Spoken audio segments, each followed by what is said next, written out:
오늘은 선약 22번째 시간입니다. 기업을 얻기 위하여라는 제목으로 말씀의 은혜를 나누겠습니다. 마라톤 42.195km 이 긴 구간을 달릴 때 마의 구간이라 불리는 지점이 있습니다. 35km 지점부터가 마의 구간이라 불리는데 길이를 측정해 보면 전체를 5등분하면 35km 지점을 5분의 4 정도 달린 구간입니다. 마지막 이제 5분의 1 구간이 남는 건데 여기서부터 스퍼트를 어떻게 하느냐에 따라 승부가 결정이 납니다. 이미 상당히 많은 거리를 뛰었기 때문에 마의 구간이라 불리는 거죠. 속도를 더 줄일 수 없고 더 스퍼트를 내야 되는 구간이기 때문입니다. 그래서 이 구간에서 승부를 잘 해내기 위해서 페이스메이커라는 걸 둡니다. 이 페이스메이커는 뭘 하는 사람이냐면 우승 후보의 기록을 끌어올려주기 위해서 약 30km 구간까지 선두로 달리면서 우승 후보로 뛰는 선수를 이끌어주는 사람인 거죠. 앞에서 뛰면서 맞이하게 되는 이 바람도 막아주고 또 그 속도를 보고 계속 뒤따라가게 함으로써 페이스를 유지할 수 있도록 돕는 거예요. 혼자 뛰면 페이스를 유지하기가 어렵잖아요. 이 긴 구간이기 때문에. 그래서 앞에서 이 페이스메이커가 뛰어주는 속도를 보면서 페이스를 유지하는 거죠. 그리고 마지막 35km 구간이 지날 때 스퍼트를 해서 이제 우승 지점까지 들어가는 겁니다. 의료 장비에도 페이스메이커라는 게 있습니다. 심장 박동에 이상이 생기거나 심장 박동이 멈출 때 인공적으로 환자에게 삽입해서 전기 자극을 주어 심장 박동을 규칙적으로 돕는 장치입니다. 페이스메이커라는 게 주는 의미가 뭔지 이렇게 확 들어오시죠? 이제 가나안 정복 전쟁을 마치고 약속한 대로 12지파에게 땅을 기업으로 나누어 주라고 하십니다. 뭐 전쟁이 끝났다고 해서 가나안 족속들이 다 멸한 상황은 아닙니다. 왕들과 중요 성읍들을 정복했을 뿐이지, 말하자면 가나안의 지배권을 확보했을 뿐이지 아직도 가나안 땅에는 가나안 족속들이 살아가고 있었습니다. 그래서 이들에게 이제 각 지파에게 땅을 분배하게 되면 각 지파는 허락받은 땅에서 가나안 족속들을 몰아내야 되는 그 사명이 아직 남아 있는 거죠. 말하자면 정복 전쟁의 당사자였던 이스라엘, 이 이스라엘이 끝까지 전쟁을 잘 수행할 수 있도록 하나님이 이들의 페이스메이커가 되어서 그때그때 어려움도 막아주고 실패할 때는 다시 일어설 수 있도록 도와주셔서 이 전쟁의 페이스를 잃지 않고 완수할 수 있도록 도와주신 겁니다. 문제는 지금부터예요. 마라톤의 35km 구간이 중요한 것처럼 이제 남은 5분의 1 구간, 땅을 분배받고 난 이후의 시간이 정말 이들에게 중요하다라는 거예요. 지난 7년간의 전쟁을 통해서 이들은 경험을 했습니다. 하나님 말씀에 순종하기만 하면 하나님은 가나안 족속들을 이기고 그 땅에 하나님의 나라를 세울 수 있다는 걸 이미 경험을 했죠. 그러므로 이제 큰 책임감을 가지고 분배받은 땅에서 그 역할들을 해내야 되는 겁니다. 늘 그렇지만 은혜는 내가 할 것이 아무것도 없다는 뜻이 아닙니다. 오히려 그 반대죠. 내가 할 수 있는 것이 더 많아지는 것입니다. 무슨 뜻이냐면 이전에는 아무런 실력이 없어서 다 해줘야만 했다면 이제는 힘도 주시고 능력도 주시고 기술도 주셔서 이제 내가 주도적으로 할 수 있게 되었다는 뜻이에요. 마치 갓난아이는 스스로 아무것도 할 수 없기 때문에 엄마가 밥을 만들고 숟가락에 그 밥을 올려서 훅훅 불어서 식힌 다음 입에 넣어주기까지 해야 했지만 조금 크고 나면 자기 손으로 숟가락을 들어 엄마가 해준 밥을 먹게 되고 조금 더 크게 되면 이제는 자기가 먹고 싶은 걸 스스로 만들어 먹기도 합니다. 여러분, 이 세 종류의 아이 모두 다 갓난아이가 됐든 조금 큰 아이가 됐든 더 큰 아이가 됐든 다 부모로부터 은혜를 입고 있는 것 동일합니다. 부모가 다 밥을 해먹을 수 있도록 은혜를 베풀어 주는 거죠. 그렇다면 이 세 종류의 은혜 중에 어떤 것이 가장 좋으신가요? 그냥 누워서 부모님의 입에 다 넣어주는 게 가장 좋으세요? 아니면 부모님이 주신 용돈을 가지고 밖에 나가 친구들하고 먹고 싶은 걸 마음껏 사 먹는 게 좋으세요? 예. 입에 넣어주시는 게 좋으시군요. 예. 그렇죠. 이스라엘도 그랬습니다. 40년간 광야 생활할 때 매일매일 하나님의 만나를 내려주셨습니다. 정말 큰 은혜였어요. 광야는 먹을 것이 없는 곳이니까 매일매일 만나를 내려주셨다는 건 분명 큰 은혜였습니다. 그런데 가나안 땅에 들어가서는 이 만나를 더 이상 주지 않으세요. 만나가 그치고 이제 가나안 땅에서 농사를 지으며 살아가게 되었습니다. 그러면 은혜가 사라진 건가요? 만나를 더 이상 내려주지 않기 때문에 은혜가 사라진 건가요? 아니죠. 만나는 그날 매일 먹을 것을 수확해야 됐지만 이제는 농사를 지으면 많은 수확을 하나님 거두게 하실 때는 저장도 할 수 있게 된 겁니다. 그리고 저장한 걸 가지고 누군가와 마음껏 나누며 살 수도 있게 된 거예요. 여러분, 이 두 종류의 은혜 중에 어떤 것이 더 좋으신가요?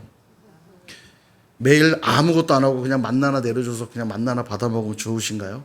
아니면 내 손으로 농사를 지어서 많이 수확하여서 많은 사람들과 나누면서 살아가는 게 더 좋으신가요? 예, 분명 후자가 더 좋지요. 그러니까 은혜는 더 많은 일을 하게 한다는 게 바로 이런 의미예요. 용돈 받는 학생이 좋으세요? 돈을 버는 성인이 좋으세요? 여러분, 용돈 받으면 일 안 해도 되잖아요. 주신 대로 받아 쓰기만 하면 되지 않나요? 그럼에도 불구하고 돈을 버는 성인이 훨씬 좋죠. 그죠? 아닌 것처럼 가만히 계세요. 그래서 은혜는 그런 겁니다. 내가 할 수 있는 것이 더 많아진다고 말씀을 드린 거예요. 내 힘과 능력으로 된 것이라고 우기는 게 잘못된 것이지 스스로 할 수 있는 일이 많아졌다는 건 굉장한 은혜입니다. 여러분, 집에서 부모가 베풀어주는 용돈과 은혜로 사는 것도 하나님 은혜고, 밖에 나가 내가 일을 하며 돈을 버는 것도 은혜예요. 그죠? 일할 수 있는 힘과 환경과 여러 조건들을 허락하시지 않았다면 불가능한 일 아닙니까? 제가 성도로 살아갈 때와 목사로 살아갈 때를 두 가지를 다 생각해 보니까 무엇이 더 은혜일까? 분명 목사로 산다는 건 부담스러운 일입니다. 제게 굉장히 많은 부담이 있어요. 많은 성도님들에게 본이 되어야 하고 또 목사로서 감당해야 될 많은 부담감들이 분명히 있습니다. 그럼에도 불구하고 목사이기 때문에 누리는 은혜가 훨씬 더 많은 것도 사실이기 때문에 목사로 산다는 건 제게 정말 감사한 일이고 큰 은혜입니다. 설교를 해보면 알지만 여러분 벌써 지난주 설교만 해도 기억이 하나도 안 나시죠? 그게 정상입니다. 죄책감 갖지 마십시오. 자꾸 잊어버려야 제가 계속 설교할 게 있잖아요. 그죠? 그렇지만 준비하며 설교한 저는 이 말씀이 오랫동안 기억이 남아요. 설교를 준비하면서 저는 이미 한 번 은혜를 받고 그 설교 원고를 다시 한번 정리하면서 한 번 더 은혜를 받고 여러분들에게 그 말씀을 나누면서 저는 한 번 더 은혜를 받는 거예요. 그러니까 제가 여러분보다 복된 사람 맞죠? 제가 더 은혜를 많이 받은 사람 맞습니다. 그렇기 때문에 은혜를 많이 받았으니까 목사로서 해야 될 일도 더 많은 거예요. 부담은 가지만 그것이 은혜 받은 이의 마땅한 모습이죠. 우리가 농담처럼 그런 얘기합니다. 군대 가면 재워주지, 먹여주지, 얼마나 좋아. 이런 말 많이 들어보셨을 겁니다. 그렇다고 나는 군대가 다시 가고 싶어 라고 말한 사람은 제가 한 번도 못 봤어요. 그렇게 좋으면 나 군대 다시 가고 싶어 라고 말할 텐데 아무도 그 말은 안 해요. 남에게 재워주지, 먹여주지 얼마나 좋아 이렇게 말이나 하지 그래도 자기는 가고 싶지 않다고 말하죠. 왜냐하면 군대는 내 의지가 제한받는 곳이기 때문입니다. 여러분, 사람은 단순히 편하다고 또 쉽다고 행복해하는 존재가 아닙니다. 자신의 의지를 발휘해서 원하는 일들을 해갈 때 훨씬 행복감을 느끼죠. 그래서 그게 은혜입니다. 내가 많은 일을 할 수 있다는 것이 은혜예요. 그래서 은혜는 받으면 받을수록 할 수 있는 것이 많아지는 겁니다. 이전에는 예배 드리는 게 너무너무 귀찮고 싫었는데 은혜를 받고 나니까 예배 자리를 막 찾아다녀요. 여러분, 요즘 이 경배와 찬양 팀들이 굉장히 많아졌는데요. 다양한 팀들이 있는데 요즘 잘 나가는 팀 중에 하나가 피아 워십이라는 팀입니다. 놀랍게도 이 피아 워십 목요 경배와 찬양이 여기 인천 삼산동에 있는 교회에서 있다라는 거 아십니까? 매주 목요일마다 있어요. 얼마 전에 제 사모랑 조성경 원사님이 찬양 집회 가고 싶다고 여기를 다녀왔는데요.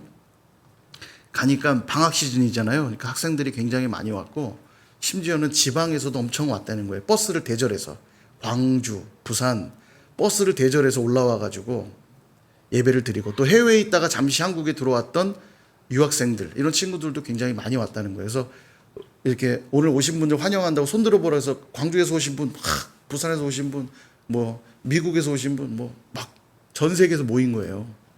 인천에 사는 여러분들은 가지도 않는데 정말 좀만 걸어가면 삼산동 바로 옆인데도 옆에 살면서도 안 가는데 광주, 부산에서 버스를 대절해서 온 게 미친 거 맞죠? 이거 미친 거면 정상 아니에요. 거긴 찬양 집회가 없습니까? 있죠. 근데 여기가 너무 은혜롭고 너무 가보고 싶으니까 예배 자리 막 찾아다니는 거예요.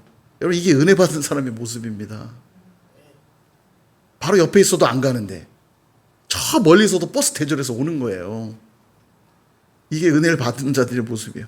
기도하는 게 너무 힘들었는데 은혜 받고 나니까 막 기도의 자리로 나아가요. 이전에 말씀 앞에 서면 늘 졸립고 무슨 말 하는지 모르겠는데 은혜를 받고 나니까 막 말씀이 읽어지고 싶고 말씀이 듣고 싶어지는 거예요. 이전에는 섬김받는 게 좋았는데 은혜 받고 나니까 섬길 게 또 없는지 막 찾아다니는 겁니다. 그러므로 어떤 면에서 진짜 정복전쟁은 지금부터입니다. 1절에 보니까 여호수아가 나이가 많아 늙음에 여호와께서 그에게 이르시되 너는 나이가 많아 늙었고 얻을 땅이 매우 많이 남아있도다. 아멘. 여호수아라고 하는 이 페이스메이커를 통해 여기까지 달려왔는데 이제는 각 지파가 자신들의 페이스로 자신의 땅에서 가나안 족속들을 몰아내고 하나님의 나라를 세워갈 책임이 이제는 있는 겁니다. 찬송가 347장 허락하신 새 땅에라는 찬송가에 보면 4절 가사가 이렇습니다. 일할 곳이 아직도 많이 있으니 담대하게 나가서 힘써 일하세. 여러분 이게 누구 고백 같으십니까?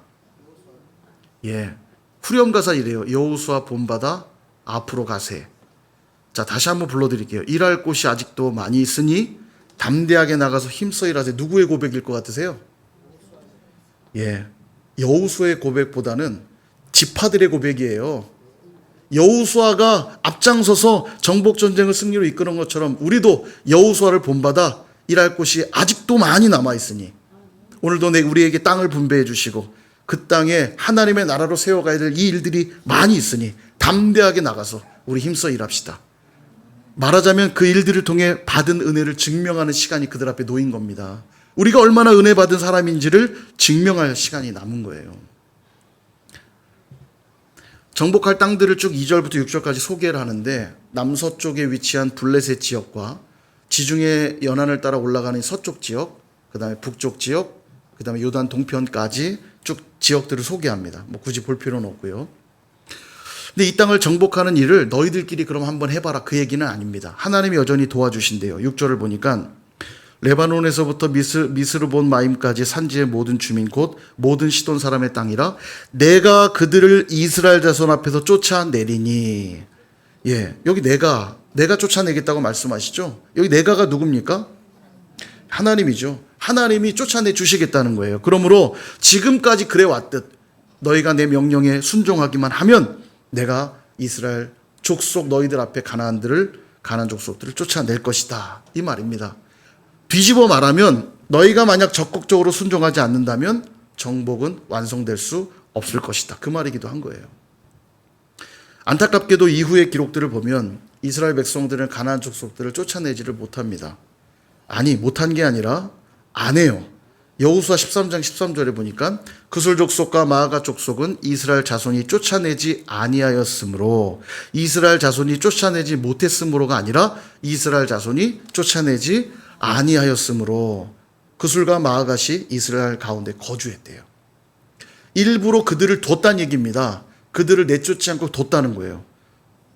즉 쫓아내 주시겠다고 약속했기 때문에 쫓아내지 못했다고 해도 이건 핑계할 말이 없는 상황인데 쫓아내지 못한 정도가 아니라 쫓아내지 않았다는 거예요.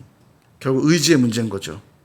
이후에 이제 보게 되겠지만 85세 된 원로였던 이 갈렙은 모두가 가고 싶지 않았던 이 헤브론 산지, 거기에는 아낙 자손이 살았고 거대한 거인족이었던 아낙 자손들이 살았고 아무도 가고 싶어하지 않는 그 땅을 향해 가장 원로였던, 여러분 이 갈렙은 가장 나이 많은 사람 중에 하나였습니다. 왜냐하면 1세대들 다 광야에서 죽었거든요.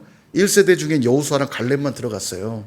그러니까 당연히 여호수아랑 갈렙이 가장 나이 많은 사람 중에 하나였을 겁니다. 가장 원로예요. 말하자면 이 앞줄에 앉아 계신 우리 권사님들 정도입니다. 다들 주저하면서 가만히 있는데 우리 앞에 있는 이옥자 권사님 벌떡 일어나서 그 땅으로 내가 가겠습니다. 이렇게 하시는 거예요. 피부로 확 와닿으시죠? 이 산지를 내게 주소서. 갈렙이 외치는 겁니다. 그리고 올라가 그들을 무찌르고 그것을 차지하죠. 불가능한 이야기가 아니라는 거예요. 그럼에도 불구하고 그들은 왜 쫓아내지 않았던 것일까? 이후의 기록을 보면 가나안 족속들을 물깃는 자로, 나무 패는 자들로 쓰고 있다라는 기록을 성경은 두고 있습니다. 그들을 내쫓는 것보다 훨씬 합리적이죠. 그들을 잡아두고 노예로 쓰면 더 좋잖아요. 여러분, 우리가 그러고 있을 때가 참 많아요. 주님이 분명 말씀하셨고 약속해 주셨기에 순종하면 좋은데 이런 이유 저런 이유, 이런 핑계 저런 핑계로 내가 편안한 대로 결정할 때가 너무나 많습니다. 근데 여러분, 이거 굉장히 심각한 문제로 다가옵니다. 노예로 삼았으니까 그것도 나름 합리적이고 좋구나라는 생각했을지 모르지만 이제부터가 제가 중요하다고 했잖아요. 35km 지점이 중요하다고 했잖아요. 땅을 분배받는 지점이 중요하다고 했는데 그 이유가 뭐냐? 모세는 광야에서 이미 수차례 하나님 말씀을 받아서 백성들에게 가르쳤어요. 뭘 가르쳤냐면 너희들이 그 땅에 들어가거든 가나안 족속들을 진멸하여야 한다. 그들과는 상종치도 말고 너희들의 자녀를 그들에게 내어주어서도 안 된다. 그렇게 되면 그들은 너희에게 가시와 올무가 되어 문제가 된다고 여러 번 가르쳤어요. 여호수아도 침 튀겨가면서 가르쳤습니다. 그러나 이들이 쫓아내지 않으므로 이 여호수아 세대가 죽은 다음 시작되는 사사시대가 영적으로 타락이 시작되는 겁니다. 영적 타락이 어디까지 이어지냐? 우리 새벽에 지금 묵상하고 있는 다니엘서의 배경처럼 남유다가 완전히 멸망당하게 되는 자리까지 가는 겁니다. 남유다가 왜 멸망당했냐면 우상숭배 때문에 멸망당한 거예요. 그 우상숭배가 언제부터 시작됐냐면 가나안 족속들, 가나안 땅을 분배받은 다음부터 시작이 되었던 거예요. 가나안 족속들을 남겨두면서 그들의 문화에 동화되기 시작하는 겁니다. 여러분, 죄의 뿌리가 얼마나 깊고 무서운 것인지 기억하셔야 됩니다. 지금 큰일이 벌어지지 않는다고 해서 괜찮은 게 아니에요. 지금 작아 보여도 그 죄를 뽑아내지 않으면 그 죄는 반드시 무슨 열매를 맺을까요? 죄의 열매를 맺는 거죠. 이것이 언젠가는 바뀌어서 의의 열매가 될 거라는 착각 절대 하시면 안 돼요. 그럴 수가 없잖아요. 죄를 심었는데 어떻게 의의 열매가 맺습니까? 죄를 심었기에 죄의 열매를 맺게 되는 겁니다. 여호수아를 한번 보십시오. 아까 1절에 뭐라고 했습니까? 여호수아가 나이가 많아 늙었다. 그렇게 기록합니다. 당시의 나이가 얼마나 되었을지 정확히 알 수는 없는데 갈렙이 85세였다는 점에서 아마 갈렙보다 나이가 조금 더 있었을 거예요. 어쨌든 비슷하든 많든 85세보단 많았을 것이고 그가 110세에 죽었으니까 110세보단 적었겠죠. 학자들은 대체로 95세 전후 정도로 봅니다. 정확히 나이는 알 수 없지만 분명한 건 죽음을 앞둔 고령의 나이인 것만은 분명해요. 그러므로 그가 늙었단 말은 이제 정복전쟁을 수행하기가 어렵다는 뜻이기도 합니다. 여러분, 그의 삶을 한번 쭉 짚어보십시오. 굉장히 파란만장했거든요. 처음 등장했던 출애굽기 17장에서 아말렉과의 전투를 승리로 이끈 것으로 시작해서 모세가 십계명을 받기 위해 시내산 올라갈 때 그는 비서실장처럼 그의 뒤를 따라가 함께 동행했고, 회막에서 모세가 하나님을 만난 후에 돌아갈 때에도 그는 회막을 떠나지 않았다고 성경이 기록합니다. 굉장히 충성스러운 사람이죠. 가나안 정탐 때는 갈렙과 함께 믿음의 보고를 드렸던 사람이고, 모세의 뒤를 이어 지도자가 된 다음엔 하나님 말씀에 순종해 요단을 갈랐고 가나안의 왕들과 성들을 정복해 나갔습니다. 심지어 남부연합군과의 전투에서는 그들을 완전히 진멸하기 위해 태기다라의 기도를 드리면서까지 정복전쟁을 완벽하게 수행을 하죠. 그러면서도 여호수아는 단 한 번도 왕처럼 높아지려 한 적이 없고 누구보다 겸손했고 기도했던 지도자였습니다. 이토록 수고한 여호수아, 멋지죠? 괜찮죠?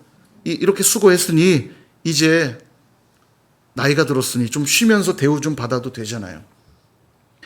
그러나 여호수아는 주님이 부르실 그날까지 영적 긴장 놓지 않고 사명을 감당합니다.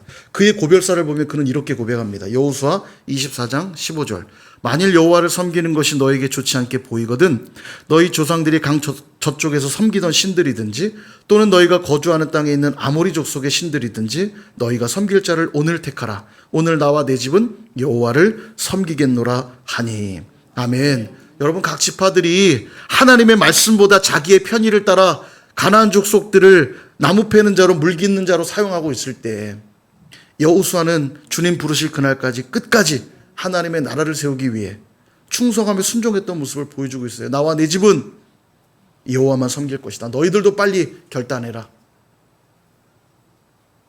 그렇게 말하고 있는 겁니다. 사랑하는 여러분, 우리도 종종 그런 분들을 보곤 하죠. 큰 일을 잘 감당해 놓고는 이후 벌어지는 작은 일들에서 넘어지는 경우들을 보곤 합니다. 유명한 목사님들 중에 그런 분들이 간혹 계시잖아요. 어렵게 교회를 개척하고 성장시키고 부흥시켜 사역을 잘 감당하고는 말년에 넘어지는 분들 종종 보게 됩니다. 우리나라 대통령들 중에도 감옥에 간 대통령들이 많잖아요. 여러분, 대통령 그냥 아무나 되는 겁니까? 뒷골목 무슨 두목이 아니잖아요. 정말 많은 어려움과 고난들을 이겨내면서 뛰어난 실력으로 대통령까지 된 거 아닙니까? 그런데 그 최고 권력자의 자리에서 넘어지는 분들이 있었던 걸 우리는 보아왔습니다. 이처럼 다 이루었다고 할 때가 사실 가장 위험할 때죠. 가나안 땅의 지배권이 거의 다 넘어왔다고 해서 끝난 싸움이 아닙니다. 도리어 그 반대죠. 이제부터 오히려 할 일이 더 많아진 거예요. 힘써 정복해 가면 갈수록 하나님의 나라는 더 확장되는 것이고, 반대로 하지 않는다면 하지 않은 만큼 하나님의 나라는 위축되는 겁니다. 그래서 천국의 원리가 뭡니까? 천국은 누구의 것입니까? 침노하는 자의 것 아닙니까? 마트에 가서 모두가 다 똑같은 돈을 내고 말하는 거예요. 여러분, 이미 돈을 지불했으니 정해진 시간 안에 원하는 만큼 가져가십시오. 그럼 누가 가장 이득입니까? 욕심이 없으셔서 잘 모르시는 것 같은데, 많이 가져가는 자가 이득 아닙니까? 아니에요? 필요 없어요? 그런 마트 생기면 예배 드리다 말고 가실 거 제가 다 아는데, 같은 돈으로 정해진 시간 안에 가져간 만큼 내 거라면 아마 많이 가져가시려고 할 겁니다. 하나라도. 그게 천국의 원리라고요. 천국은 그 천국을 누리고자 하는 만큼, 믿음으로 붙드는 만큼 하나님의 나라를 경험하는 나라라는 거예요. 우리도 여호수아처럼 그래서 끝까지 충성하며 순종해야 합니다. 그럴 때 하나님 나라는 왕성하고 또 복된 열매들을 거두게 되는 거죠. 히브리서 4장 1절에서 2절은 이렇게 말씀합니다. 그러므로 우리는 두려워할지니 그의 안식에 들어갈 약속이 남아있을지라도 너희 중에는 혹 이르지 못할 자가 있을까 함이라. 그들과 같이 우리도 복음 전함을 받은 자이나 들은 바 그 말씀이 그들에게 유익하지 못한 것은 듣는 자가 믿음과 결부시키지 아니함이라. 아멘. 무슨 얘기냐면 가나안 정복과 안식을 지금 연결해서 설명하고 있는 거예요. 가나안 땅을 정복하는 게 너희들에게 안식을 누리는 일인데, 이 안식을 누릴 수 있는 일들을 두고도 이스라엘 백성들이 왜 안식을 누리지 못했냐? 하나님의 말씀을 믿음과 결부시키지 않았기 때문이다. 이렇게 말하고 있어요. 그러니까 말씀을 믿음과 많이 결부시키면 많이 결부시킬수록 더 많은 안식과 축복을 누린다고 말씀하고 있는 거예요. 그 이후에 또 계속하는 말씀, 히브리서 4장 7절과 9절에 보니까 오랜 후에 다윗의 글에 다시 어느 날을 정하여 오늘이라고 미리 이같이 일렀을 때 오늘 너희가 그의 음성을 듣거든 너희 마음을 완고하게 하지 말라 하였나니 만일 여호수아가 그들에게 안식을 주었더라면 그 후에 다른 날을 말씀하지 아니하셨으리라. 그런즉 안식할 때가 하나님의 백성에게 남아있도다. 아멘. 가나안 땅 정복하는 게 안식의 최종 목표라면 이미 끝난 문제인데 그게 아니라는 거예요. 아직도 안식은 남아있다라는 겁니다. 저와 여러분에게도 안식이 남아있다는 거예요. 그러므로 어떻게 해야 되느냐? 그의 음성을 듣거든 너희 마음을 완고하게 하지 말아라. 하나님의 말씀을, 하나님의 음성을 듣는다면 믿음으로 더 많이 결부시키라는 거예요. 믿음으로 주신 기업을 더 견고하게 세워가는 자들이 그 남은 안식을 누리게 될 거라고 말씀하고 있는 겁니다. 그렇다면 오늘 우리가 참 안식을 어떻게 누릴 수 있을까? 어떻게 가능할까? 그 뒤에 말씀인 히브리서 4장 14절에서 16절은 이렇게 말씀합니다. 우리 같이 한번 읽어보겠습니다. 시작. 그러므로 우리에게 큰 대제사장이 계시니 승천하시니 곧 하나님의 아들 예수시라. 우리에게 있는 대제사장은 우리의 연약함을 못하실 이가 아니요 모든 일에 우리와 똑같이 시험을 받으신 이로되 죄는 없으시니라. 그러므로 우리는 긍휼하심을 받고 때를 따라 돕는 은혜를 얻기 위하여 은혜의 보좌 앞에 담대히 나아갈 것이니라. 아멘. 우리가 누리는 참 안식이 뭐냐면 예수 그리스도께 나아가는 것이라고 말씀하고 있습니다. 그러므로 은혜의 보좌 앞으로 담대히 나아가라는 거예요. 그러므로 오늘도 예수의 이름으로 살아간 만큼 우리는 뭘 누릴 수 있다고요? 안식을 누릴 수 있다는 겁니다. 그러니 얼마나 할 일이 많습니까? 예수의 이름으로 나아가기만 하면 안식을 누릴 수 있다고 말씀하고 계시니 얼마나 할 일이 많냐고요. 우리의 가정이 안식을 누리기 위해 할 일이 얼마나 많겠어요. 우리의 자녀들이 하나님의 안식을 누리기 위해서 내가 오늘 할 일이 얼마나 많겠어요. 내 남편이 내 아내가 안식을 누리기 위해 내가 오늘 해야 될 일이 얼마나 많겠습니까? 우리의 일터는 어떻습니까? 내 옆에 믿는 동료도 있겠고 믿지 않는 동료도 있겠지만 그들과 함께 안식을 누리기 위해 오늘도 내가 해야 될 일이 얼마나 많습니까? 오늘도 내가 만나게 될 이들이 참 많을 텐데 그들 역시 안식을 누리게 하기 위해 오늘도 내가 해야 될 일이 얼마나 많냐고요. 어디에 있든지 무엇을 하든지 예수의 이름으로 나아가기만 하면 나아간 만큼 은혜와 축복을 누리게 될 줄로 믿습니다. 말씀을 정리합니다. 7절에 보니까 너는 이 땅을 9지파와 므낫세 반지파에게 나누어 기업이 되게 하라 하셨더라. 아멘. 이제 기업을 나눠주는데 왜 12지파가 아니라 9지파와 므낫세 반지파냐면 요단 동편의 2지파 반은 이미 주기로 약속했거든요. 그러니까 남은 지파인 9지파와 므낫세 반지파에게 땅을 나눠주라는 겁니다. 하나님이 약속해 주신 거예요. 나눠주라고 말씀하셨습니다. 그러므로 각 지파는 이 약속을 붙들고 주신 기업에서 살아가야 될 책임이 있는 겁니다. 우리에게도 하나님이 주신 기업이 있어요. 우리의 가정일 수 있고 우리의 일터일 수 있고 우리의 자녀들일 수 있고 우리의 손주들일 수도 있습니다. 또 우리 선일교회가 하나님이 주신 기업일 수 있어요. 그러므로 그 기업을 얻기 위하여 오늘도 은혜에 힘입어 여러분들은 분연히 일어나셔야 합니다. 여호수아가 그랬던 마지막까지 나와 내 집은 여호와만 섬기겠노라 결단이 필요하다는 거예요. 그렇게 주의를 한번 돌아보십시오. 내게 주신 기업으로 인해 내가 할 일이 얼마나 많습니까? 할 일이 많다는 건 뭐예요? 우리가 받은 은혜가 많다는 거죠. 힘써 일에 나갈 때 하나님 나라는 더 확장될 것이요 그로 인해 누리게 될 은혜도 많게 될 줄 믿습니다. 마지막으로 우리 이 말씀 보고 마칠 텐데 시편 16편 5절에서 6절 세 번역으로 준비했는데 우리 이 말씀도 같이 한번 읽어보겠습니다. 시작. 주님이야말로 내가 받을 유산의 몫입니다. 주님께서는 나에게 필요한 모든 복을 내려주십니다. 나의 미래는 주님이 책임지십니다. 줄로 재어서 나에게 주신 그 땅은 기름진 곳입니다. 참으로 나는 빛나는 유산을 물려받았습니다. 아멘. 오늘 저와 여러분을 세워주신 자리가 어디입니까? 오늘 우리에게 맡겨주신 구역은 어디입니까? 그곳에서 우리가 해야 될 일이 있다면 더욱 주님을 찾는 일인 줄 믿습니다. 그럴 때 주님은 필요한 모든 복을 저와 여러분에게 내려주실 줄로 믿습니다. 그렇게 약속한 기업을 얻게 되시는 저와 여러분 다 되시기를 주님의 이름으로 축원합니다.